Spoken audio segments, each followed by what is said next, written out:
नमस्कार। आजकल जो समय चल रहा है, इलेक्शन का समय चल रहा है झारखंड में और महाराष्ट्र में, यूपी में भी उपचुनाव होने वाले हैं। तो ऐसे मौसम में इसके अलावा भी लोकसभा के चुनाव के समय भी, उससे कुछ समय पहले भी हिंदू और मुस्लिम को लेकर काफ़ी बातें हो रही हैं। हर चीज़ को हिंदू मुस्लिम से जोड़कर बात की जा रही है। हम चूँकि मिडिल क्लास फोरम पे बात करते हैं यहाँ, हम भी समाज का ही हिस्सा हैं। हमारे फोरम से पर भी भारत के नागरिकों की ही बातें होती हैं। उनके जीवन में जो घटित होगा या होता है, उससे संबंधित ही हम बातें करते हैं। तो लाजमी है कि हम भी हिंदू मुस्लिम की से संबंधित बातें तो थोड़ी तो हमें करनी पड़ेंगी। वो हमारे जीवन का हिस्सा है।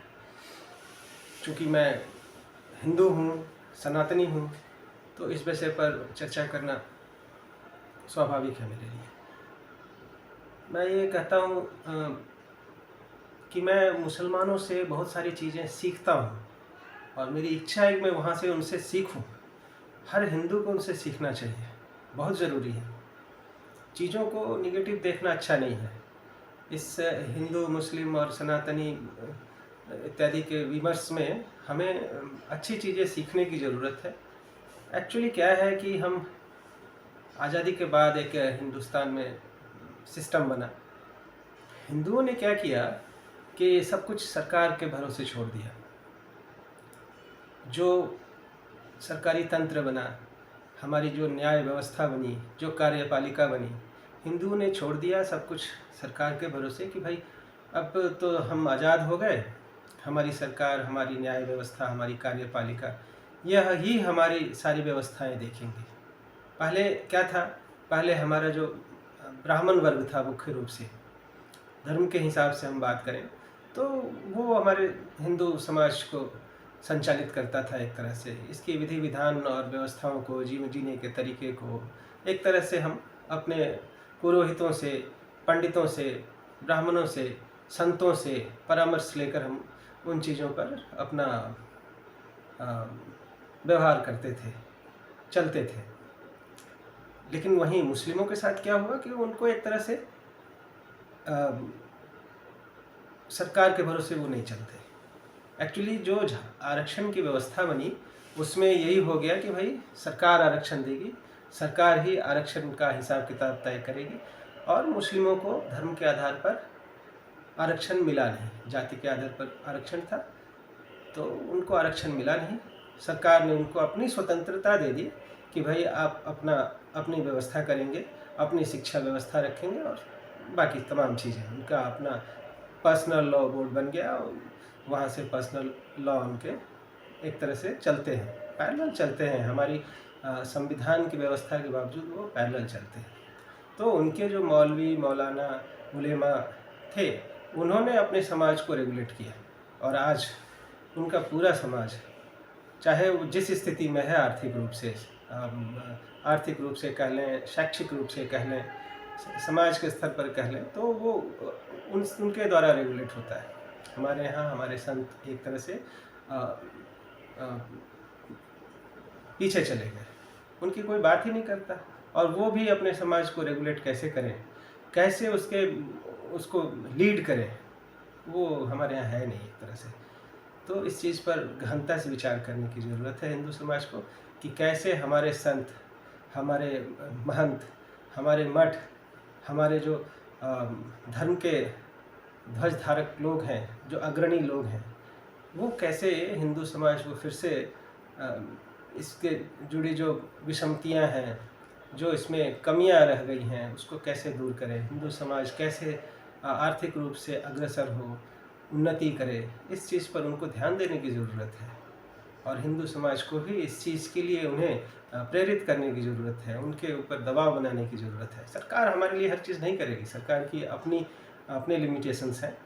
वो मोदी जी हैं, थोड़े से हिंदू हैं, हिंदुओं के प्रति सोचते हैं, तो हिंदू समाज जाग रहा है। हिंदुओं को एक तरह से लगता है कि ये जो प्रधानमंत्री हैं, ये हमारे सनातन के विचारों के पोषक हैं। तो इस तरह से हिंदू समाज थोड़ा सा जागृत हो रहा है। अदरवाइज़ पीछे क्या था, पीछे तो सब कुछ कांग्रेसी और समाजवादी लोग और कम्युनिस्ट लोग यही सब चीज़ें तय करते थे। तो ये ठीक नहीं था। चीज़ों को अब फिर से पुनर्विचार की ज़रूरत है। हर एक चीज़ पर पुनर्विचार की ज़रूरत है। हमें मुस्लिमों से सीखने की भी ज़रूरत है और अपने पूरे सिस्टम को फिर से एक बार पुनरावलोकन करने की ज़रूरत है। तो ये बातें मैं करना चाह रहा था। इन विषयों पर हम फिर बात करेंगे। हिंदू समाज, अब जैसे योगी जी कहते हैं कि एक रहोगे तो नेक रहोगे, बटोगे तो कटोगे, तो ये एक चीज़ है, इस पे हम फिर से बात करेंगे। ये संगठित करने की बात वो कह रहे हैं। इसको गलत संदर्भ में हमारे नेता प्रचारित कर रहे हैं, तो वो ठीक नहीं है। एक रहेंगे, नेक रहेंगे, बट जाएंगे तो कट जाएंगे, मतलब हर हाल में हमें एक रहना ही है, बटना नहीं है। तो इसको पॉजिटिव वे में लेने की ज़रूरत है। अगर हम संगठित होते हैं तो ये हमारे लिए आर्थिक ताकत भी बनता है। जहाँ ताकत है वहीं विकास है, जहाँ ताकत है वहीं सांस्कृतिक विकास है, सामाजिक विकास है, व्यक्तिगत विकास है। तो इन चीज़ों को बृहत वे में समझने की ज़रूरत है। तो हिंदू समाज पहले संगठित हो, ये तो ज़रूरी है ही है। हिंदू समाज के साथ मुसलमान समाज जुड़े तो ये अच्छी बात हो जाएगी, बहुत अच्छी बात हो जाएगी। भारतवर्ष के लिए सबसे अच्छी बात यही होगी कि हिंदू समाज के साथ मुसलमान समाज जुड़े। ये तो ठीक नहीं है कि मुसलमान समाज ही सबसे, मतलब उसको ही सबसे ज़्यादा महत्व दिया जाए और हिंदू समाज को छोड़ दिया जाए। गलत बात है ये। तो हमें एक बार ढंग से विचार करने की ज़रूरत है। हमें सरकार पर आश्रित नहीं रहना। हिंदू समाज को स्वयं से संगठित होना है। हिंदू समाज के संतों को, महंतों को, साधुओं को, इसके सन्यासियों को, धर्म प्रचारकों को, समाज को लीड करना ही पड़ेगा और हमें उनकी बात सुननी चाहिए। सब कुछ सरकार से अपेक्षा नहीं रखना चाहिए। हमारे जो धर्म के, सनातन धर्म के जो प्रमुख लोग हैं, अगर वो कुछ कहते हैं तो उस पर हमें विश्वास करने की ज़रूरत है। मध्य वर्ग के आम जन को उस पर विश्वास करने की ज़रूरत है और उसको आगे अपने आश्रितों पर, अपने अनुयायियों पर, मतलब कहने का अपने वर्कर्स तक, अपने सहयोगियों तक उन बातों को ले जाने की, प्रचारित करने की ज़रूरत है, ताकि हिंदू समाज में भी जागरण की स्थिति आए, लोग जागृत हों, समाज के नाम पर जागृत हों। ये बहुत ज़रूरी है। धन्यवाद।